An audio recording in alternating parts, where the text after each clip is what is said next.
ஓம் Saravanabhava channel வாயிலாக உங்களை சந்திப்பதில் பெருமகிழ்ச்சி அடைகிறேன். இன்றைய பதிவு ஆனி மாத ராசி பலன்கள்.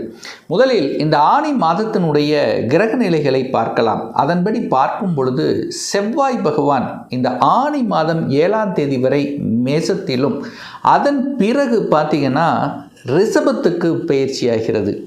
அதே போல் சூரிய பகவான் இந்த மாதம் முழுவதும் மிதுன மலையில் வீட்டிருக்க போகிறார். புதன் பகவான், அதாவது இந்த புத்திசாலித்தனமிக்க அந்த புதன் பகவான் பார்த்தீங்கன்னா கடகத்துக்கு பயிற்சியாகி மீண்டும் வக்ரமாகி மிதுனத்துக்கு போகிறார். சார் எப்போ கடகத்துக்கு பயிற்சி ஆகிறாருன்னா இந்த ஆனி மாதம் 8ஆம் தேதி. மீண்டும் வக்ர நிலையில் எப்போ மிதுனத்துக்கு வர்றாருன்னா ஆனி மாதம் 23ஆம் தேதி. சுக்கிர பகவானுடைய பயிற்சியானது இருக்குது. இப்போ கடகத்தில் இருக்கக்கூடிய சுக்கிர பகவான் சிம்மத்துக்கு பயிற்சியாகிறார். எப்போ அப்படின்னா ஆனி மாதம் 20ஆம் தேதி, அதாவது ஆகஸ்ட் மாதம் 4ஆம் தேதி இங்கே சிம்மத்துக்கு அமர இருக்கிறது. குரு பகவான் ஆனி மாதத்தில் எங்கே இருக்க போகிறார்? கடகத்தில் உச்ச பலத்தோட வலிமையாக இருக்க போகிறார். ராகு பகவான் எங்கே? கும்பத்தில் வீட்டிருக்க, கேது பகவான் சிம்மத்தில் அமர்ந்திருக்க, சனி பகவான் மீனத்தில் இருக்க போகுது. ஸோ இந்த கிரக அமைப்புகளை வைத்துக்கொண்டு இந்த ஆனி மாதம் என்ன மாதிரியான பலபலங்கள், என்ன செய்யலாம், எதை செய்யக்கூடாது, என்ன மாதிரியான தெய்வ வழிபாடுகள் உகந்தது என்பதை பற்றி இந்த டீட்டெயிலை முழுவதுமாக நம்ம பார்க்க போகிறோம். அதற்கு முன்னால் நம்முடைய சேனலை நீங்கள் ஃபஸ்ட்டு டைம் பார்ப்பவர்கள் என்றால் மறக்காமல் சப்ஸ்கிரைப் பண்ணிக்கிங்க. ரிஷபராசி அன்பர்களே, ஆனி மாதம் எப்படி இருக்க போகுது, என்ன மாதிரியான பலன்கள் அப்படின்னு பார்க்கும் பொழுது உங்கள் ராசிநாதன் என்று சொல்லக்கூடிய சுக்கிர பகவான் 3ஆம் இடத்துல உட்கார்ந்திருக்கார். அதாவது முயற்சி ஸ்தானத்தில் உங்கள் ராசிநாதன் அமர்ந்திருக்கார். அப்போது இந்த மாதம் முயற்சியால் வெற்றி பெறக்கூடிய ஒரு மாதம், தன்னம்பிக்கை கிடைக்கக்கூடிய மாதம், தைரிய வீரியத்தோடு செயல்படக்கூடிய ஒரு மாதம். அதாவது நல்ல பல சேஞ்சஸ் உங்கள் முயற்சியால் கிடைக்க போகுது. இது வரைக்கும் தடைபட்டு சார் எவ்வளவோ ஒரு முயற்சி எடுத்த இந்த காரியம் நடக்கலை, இந்த மாதம் கண்டிப்பாக நடக்கக்கூடிய அமைப்புங்கிறது பரிபூரணமாக சொல்லலாம். ஏன்னா லாபாதிபதியோடு சேர்ந்திருக்கார் ராசிநாதன். அந்த ராசிநாதனோட குரு பகவானை இணைஞ்சிருக்கார். அப்போ இதுவரைக்கும் ஒரு வலியை கொடுத்து கொண்டிருந்தது அல்லவா, அந்த வலி நிவர்ணம் ஆகி போகிறது. அப்போ வலி நிவர்த்தியாக போகிறது, தடங்கல்கள் விலகப் போகிறது, வெற்றி கிட்டப் போகிறது, புகழ் கிடைக்கப் போகிறது, அங்கீகாரம் கிடைக்கப் போகிறது, டிராவல் நடக்கப் போகுது, ஒப்பந்தம் நடக்கப் போகுது, இப்படி எல்லாம் சொல்லலாம். ஏன்னா 3ஆம் இடம் என்பது முயற்சியால் வெற்றியடையக்கூடிய இடம். அந்த இடத்தில் உங்கள் ராசிநாதன் அமர்ந்து கொண்டு ராசிநாதனோட லாபாதிபதி இணைகிறது. அப்போ மகிழ்ச்சியும் சந்தோஷத்தை தரக்கூடிய ஒரு செயல்பாடுங்கிறது கண்டிப்பாக ரிஷபத்துக்கு இந்த மாதம் எதிர்பார்க்கலாம். சார் சனி பகவான் 11 இருக்குது, தொழில் சூப்பராக இருக்கும், அப்படி இருக்கும், இப்படி பெரிய சேஞ்சஸ் எங்களுக்கு கிடைக்கலையே என்று நினைத்து கொண்டிருக்கக்கூடிய ரிஷபத்துக்கு இந்த ஆனி மாதம் பாருங்கள் ஒரு ஜாக்பாட்டு தான். ஜாக்பாட்டுன்னு இல்லை, எதிர்பார்க்காத ஒரு நல்ல ஒரு தன்மை கண்டிப்பாக கிடைக்கும். ஏதாவது ஒரு விஷயத்தில் இது நடக்காதுன்னு நினச்சிட்டு இருந்த ஒரு சில விஷயங்கள் நடந்துடும். ஒரு பாசிட்டிவ் வைப்ரேஷனை உணரக்கூடிய ஒரு மாதமாக அமைய இருக்கிறது. 2ஆம் அதிபதி, 2ஆம் இடம் என்பது குடும்பம், தனம், வாக்கு குறிக்கக்கூடிய இடம். ஸோ அந்த இடத்தின் அதிபதி புதன் ஆட்சி பலம் வலிமையாக இருக்கார். அப்போ 2க்குரியவன் வலிமையாக இருந்தால் தனம் வருமா? தனம் நன்றாக இருக்குது. பொருளாதாரம் கிட்டுமா? கிட்டும். ஏன்னா முயற்சி ஸ்தானத்தில் இருக்கீங்க. உங்கள் முயற்சியால் வருமானம் பெருக்கிக் கொள்ளக்கூடிய அமைப்பு உண்டு. அங்கே சூரியன் வேறு இருக்கார், பேச்சு சூரியனை போல இருக்கும். அரசாங்கத்தின் மூலமாக அனுகூலம் உண்டு, நல்ல சிந்தன வளம் உண்டு. அறிவுக்கு காரகிரகம் புதன் இருக்குல்ல, எந்த இடத்தில் எதை செய்யணும் எதை செய்யக்கூடாதுங்கிறது உங்கள் உள் மனசு கண்டிப்பாக சொல்லும். இந்த ரிஷபத்துக்கு பாருங்கள், கரெக்டாக கண்டுபிடிப்பீங்க. இது செய்தால் நமக்கு நன்மை, இது செய்தால் நம்ம தோற்று போயிடும் அப்படிங்கிறது உங்கள் உள் மனசு ஆழமாக விதைக்கும். அதை கெட்டியாக பிடிச்சுக்குங்க.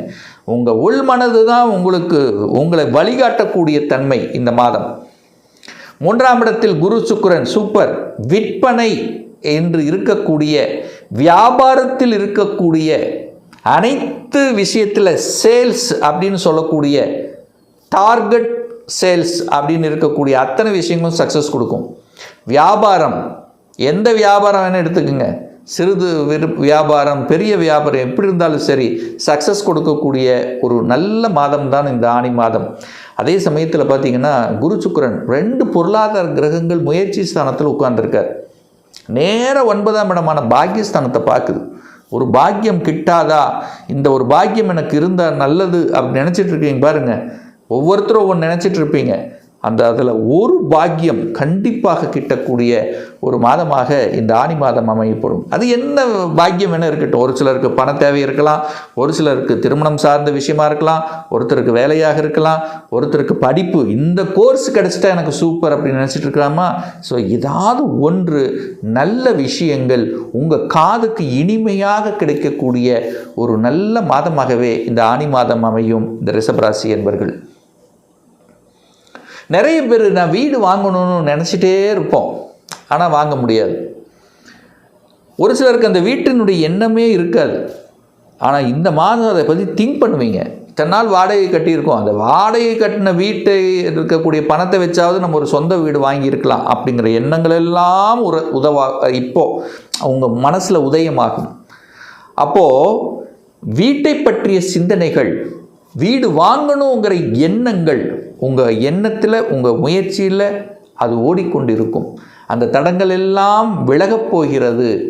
அப்போது நினச்சது மாதிரி ஒரு இடத்தையோ ஒரு நிலத்தையோ ஒரு சின்ன ஒரு இடம், ஏதாவது ஒரு காலி இடம் வாங்கணும் அப்படிங்கிற எண்ணம், தன்னுடைய பேரில் சொந்தமாக இருக்கணும் அப்படிங்கிற அந்த எண்ண உணர்வுகளை உருவாக்கக்கூடிய ஒரு மாதமாக இந்த ரிஷபத்துக்கு அமையும். 5ஆம் அதிபதி பூர்வ புண்ணியஸ்தானத்தின் அதிபதி, பஞ்சமஸ்தானத்தின் அதிபதி, காதல் ஸ்தானத்தின் அதிபதி. அதே சமயத்தில் 5ங்கிறது குழந்தை. அந்த அதிபதி எங்கே இருக்கார்? 2ஆம் இடத்தில் உட்கார்ந்துருக்கார். அங்கே ஆட்சி பலத்தோட ஸ்ட்ராங்காக இருக்கார். 5க்குரியவன் வலிமை பெறுகிறது. குழந்தையன் அப்படின்னா குருவை பார்க்கணும். அந்த குரு எப்படி இருக்கார்? உச்சமாக இருக்கிறார். உங்கள் ராசி அதிபதியோடு சேர்ந்துருக்கு. அப்போ குழந்தை ஆசைகள் நிறைவேற்ற முடியுமா இல்லையா? கண்டிப்பாக முடியும். குழந்தைகள் நல்லபடியாக இருக்க போகிறது. நல்லபடியான கோர்ஸ், அவங்களுக்கு பிடிச்ச கோர்ஸ் கிடைக்க போகிறது. அதுக்கான முயற்சியில் இறங்க போகிறீங்க. அதனால் ஒரு சந்தோஷம், மனநிறைவு அப்படிங்கிறது உங்கள் மனசில் இருக்கும். அப்போ குழந்தைகளுக்காக செலவிடக்கூடிய, அவங்கள பற்றியான அந்த ஆசைகளை ஃபுல்ஃபில் பண்ணக்கூடிய அமைப்பு இந்த மாதம் பரிபூர்ணமாக இருக்கிறது. அப்போ குழந்தை நலன் திருப்திகரமாக இருக்கக்கூடிய ஒரு மாதம். சார், சுப காரியங்கள் நடக்குமா? திருமண விஷயங்கள், மங்களகரமான விஷயங்கள் இந்த மாதம் நல்லபடியாக இருக்குமா அப்படின்னு கேட்டிங்கன்னா 7ஆம் இடத்தை பார்க்கணும். அந்த 7ஆம் அதிபதியாக இருக்கக்கூடிய அந்த செவ்வாய் பகவான் ஆட்சி பலத்தோட ஸ்ட்ராங்காக 12ல் உட்கார்ந்துருக்கார். ஆனாலும் இந்த மாதம் உங்கள் ராசிலேயே உட்கார போகிறார். எப்போ உட்கார போகிறார்? இந்த ஆனி மாதம் 7ஆம் தேதி செவ்வாய் பகவான் உங்கள் ராசியில் அமர்ந்து கொண்டு 7ஆம் இடத்தை பார்க்குறார். குரு, அதாவது குருபலம் வேணும்னு சொல்லுவாங்க. அந்த குரு 7ஆம் இடத்தை பார்க்குது. உச்சமாக இருந்து 7ஆம் இடத்தை பார்க்குது. டக்குன்னு திருமணம் நிச்சயர்த்தமாகும். ஒரு சிலருக்கு செட் ஆகும். திருமணம் வேண்டான்னு நினச்சிட்டு இருந்தவங்களுக்கு ஆயிரும்.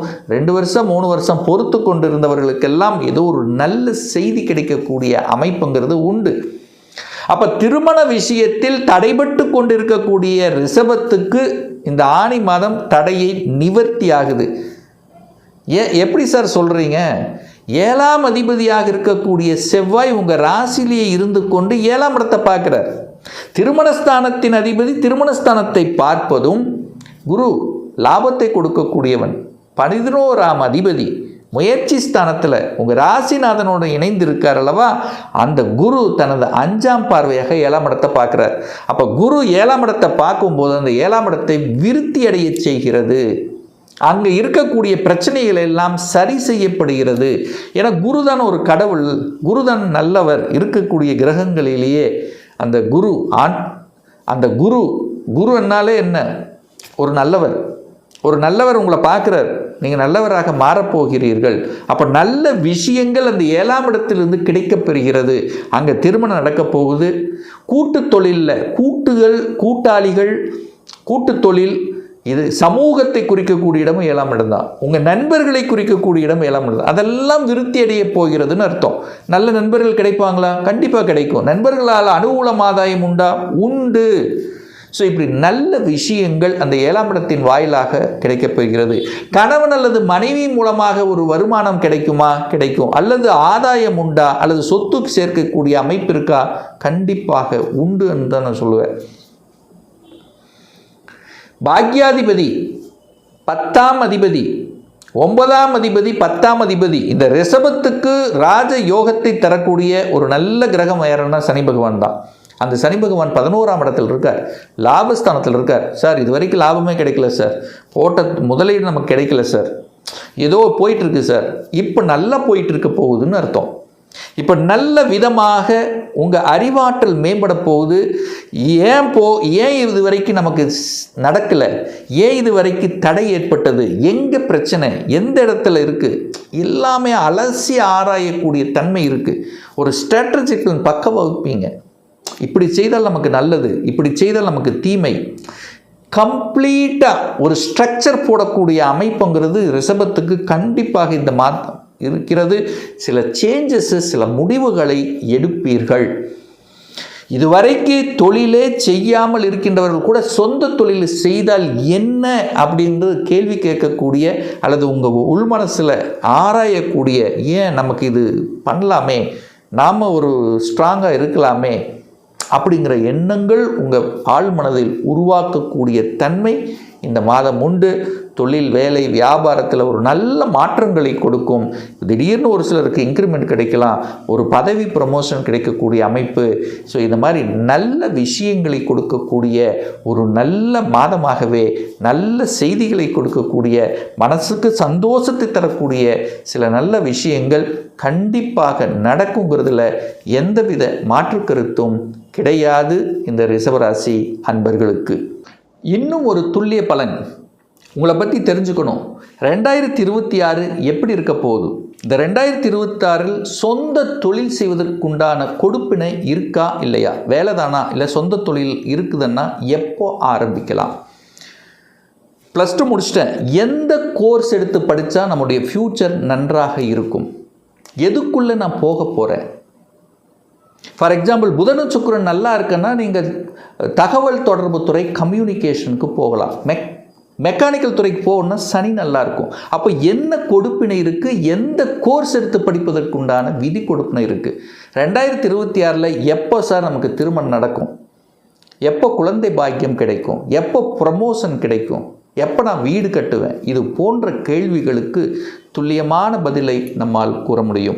ஒரு பர்சனல் கன்சல்டேஷன் எடுத்துக்கணும், ஒரு சுயஜாதகம் பார்க்கணும் என்று விருப்பப்படக்கூடிய அன்பர்கள் டிஸ்பிளே தெரியக்கூடிய நம்பருக்கு வாட்ஸ்அப் மூலியமாகவோ ஃபோன் கால் மூலியமாகவோ தொடர்பு கொண்டு அப்பாயின்மெண்ட் பெற்றுக்கொண்டு நேரடியாகவோ அல்லது ஆன்லைன் மூலமாகவோ கன்சல்டேஷன் எடுத்துக்கலாம். நம்முடைய அலுவலகம் கோயம்புத்தூரில் அமைந்துள்ளது. அதாவது கோயம்புத்தூரிலிருந்து மேட்டுப்பாளையம் செல்லும் வழியில் வெள்ளக்கிணர் பிரிவு அன்னபூர்ணா ஹோட்டலுக்கு பக்கத்தில் அமைந்துள்ளது.